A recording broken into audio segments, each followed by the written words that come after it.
도널드 트럼프 전 대통령이 차기 당선자로 확정되면서 가장 주목을 끄는 것 중에 하나가 바로 우크라이나 전쟁을 어떻게 끌고 갈 것인지, 아니면 유세 기간 중에 발언했던 것처럼 하루 만에 진짜로 전쟁을 끝낼 수 있을지의 여부가 최대의 관심사로 떠올랐습니다. 이는 단지 우크라이나와 러시아 간의 문제만이 아니라 유럽과 나토 전반에도 영향을 미친다는 점에서 트럼프의 선택이 주목됩니다. 화이트타임스가 이 문제를 짚어봤습니다. 지금 시작합니다.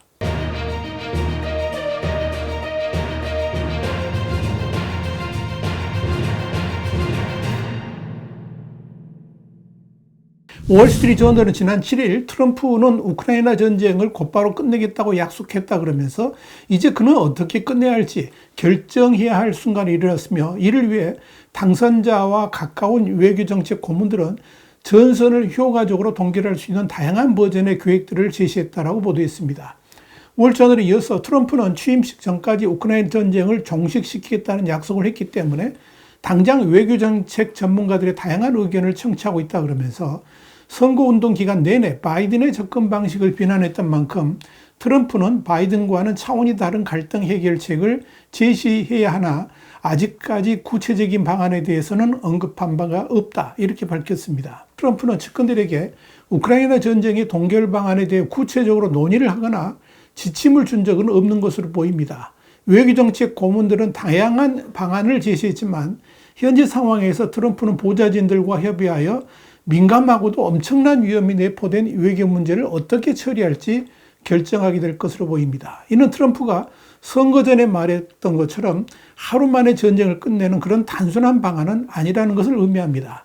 여기에 대해서 지난 트럼프 정부에서 NSC에서 보좌관을 맡았던 한 인사는 그동안 여러 사람들이 우크라이나 전쟁 종식 방안에 대해 이런저런 말들을 해왔지만 그들은 트럼프가 국가 안보에 관한 문제를 직접 결정을 내린다는 사실을 잘 이해하지 못하고 있는 것으로 보인다, 이렇게 말했습니다. 우크라이나 전쟁 종식 방안에 대해서 소위 측근들이라 말하는 이들에게서 다양한 발언들이 나오고 있지만 그 모든 것들은 트럼프의 생각과는 관계가 없다라고 말한 겁니다. 월저널은 현재 트럼프의 외교 방향에 대해서 영향을 미칠 수 있는 주요한 인물로 우선 전 국무장관이자 앞으로 국방부를 이끌 가능성도 있는 마이크 폼페오가 있는데, 그는 모스크바에 큰 승리를 안겨다주는 합의안에 절대적으로 반대할 가능성이 높다 그러면서 또 다른 후보로는 이 국무부를 이끌거나 국가안보 고문을 맡을 가능성이 있는 리처드 크레넬이 있는데, 그는 우크라이나에 상당한 양보를 강요하더라도 전쟁을 끝내야 한다는 주장을 할 가능성이 있다, 이렇게 설명했습니다. 월전을 이어서 폼페이오나 그레넬 모두 바이든의 접근 방식과는 상당한 차이가 있다 그러면서 모두 전쟁을 하루빨리 종결하는 방안에 찬성하고 있으며 우크라이나의 나토 가입은 미루는 것에 찬성하고 있는 것으로 보인다라고 덧붙였습니다. 분명한 것은 트럼프가 이런 여러 방안들 중에서 어떤 정책을 선택할지는 아직 불분명하다는 점입니다. 그러나 현재 거론되는 다양한 방안들마다 긍정적인 면이 있는가 하면 함정도 숨겨져 있습니다. 첫째, 우크라이나와 러시아는 여전히 크게 다른 전쟁 목표를 가지고 있으며 이를 바꾸려는 의지가 거의 없습니다. 러시아군이 우크라이나에서 느리지만 꾸준히 진군함에 따라서 크렘린은 협상할 의향이 거의 없고 유럽에서의 방위작전과 같은 국경 밖에서의 혼합 공격으로 갈등을 확대하려는 의지를 보이고 있습니다. 러시아의 고위 관리인 드미트리 메드베데프는 트럼프가 민주당 대선 후보인 카멜라 해리스 부통령을 물리쳤다는 소식을 접한 후에 6일 X에 특별 군사작전의 목표는 변함 없으며 달성될 것이다, 이런 글을 올렸습니다. 그러나 러시아가 긍정적으로 평가하는 방안에 대해서는 유럽과 나토 동맹국들이 극력 반대할 것입니다.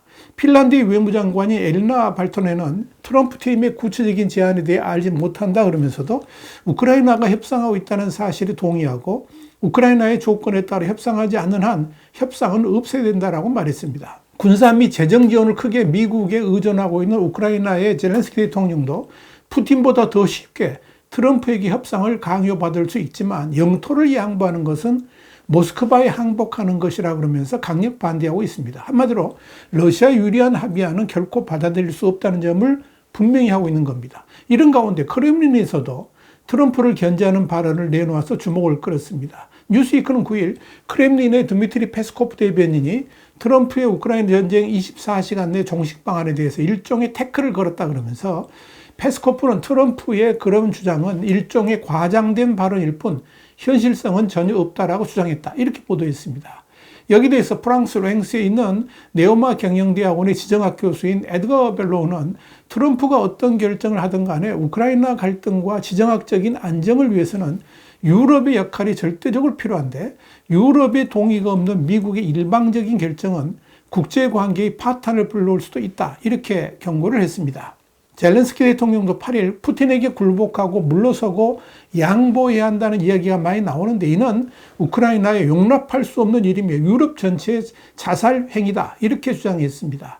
눈여겨볼 것은 트럼프의 당선 이후 러시아의 푸틴의 목에 힘이 잔뜩 들어가 있다는 점입니다. 이미 트럼프의 취임 전에 푸틴과 소통 가능성이 있다는 말들이 솔솔 새 나오고 있습니다.